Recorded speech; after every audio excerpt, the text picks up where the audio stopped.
Mabuhay, this is Bob from Love Beyond the Sea. Today's topic is going to be about some verses from the Bible that helped me survive a very long time being single, not giving up like I fear some people have, and saying, yeah, marriage is be nice, but I just can't find anybody. Nobody wants to get married.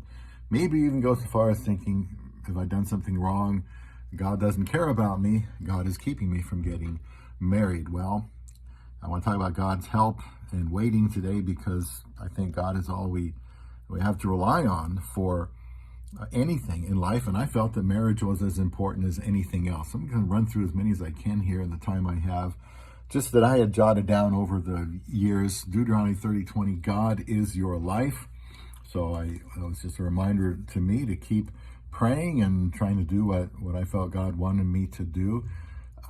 Second Chronicles 20:12-15 talks about the battle is not yours but God's. And when you're single and you just can't find anybody, you just think like the battle is all yours and you're going to lose. There's nobody to support you. But God fights your battles, and God is aware of all of our unmet needs, and he is aware of how to meet them, and he wants us to keep pursuing him in prayer.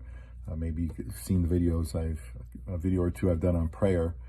Deuteronomy 8:2-3. I remember the woman that first told me about this verse. So she wrote it down somewhere for me. And it goes, and thou shalt remember all the way that the Lord thy God led thee these 40 years in the wilderness, to humble thee, to prove thee, to know what was in thine heart, whether thou would keep his commandments or not. This is the old King James language. And he humbled thee and suffered thee to hunger. This is God doing that. And fed thee with manna, which thou knew not, neither did thy fathers know, that he might make thee know that man does not live by bread only, but, get this, by every word that proceeds out of the mouth of the Lord does man live. And so, God put me through that desolate time for 30 years, and now I've been married for 7 years. I didn't give up, and he was testing me. Many times I could have just said, you know what, screw this, I'm going to go my own way, do my own thing. God doesn't care. Yeah, I know he's watching, but he obviously doesn't care. I knew that wasn't true, and I wanted to survive that test and come out the right way. Psalm 62:1, in fact, says, my soul waits only upon God. From him comes my salvation. And the word salvation means deliverance. I knew I had to wait on God. And it may not have been so much that I wasn't ready. I'm preparing myself the best I could to get married, but it wasn't God's timing. God wasn't ready to reveal this woman to me that I met online 7 years ago. We got married in 54 days from across the world, and we've been married for 7 years. She is my very best friend. So I waited, and it paid off. Genesis 49:18, I have waited for thy salvation, O Lord. Remember, deliverance. Psalm 104:27-28, these all look to you to give them their food in due season. That can include a wife, because a wife is necessary too, in due season. Psalm 145:14-15, the Lord is near to all who call on him, to all who call upon him in truth. He fulfills the desire of those who fear him. He also hears their cry and saves, delivers them. He's near. He fulfills the desire of those who fear him.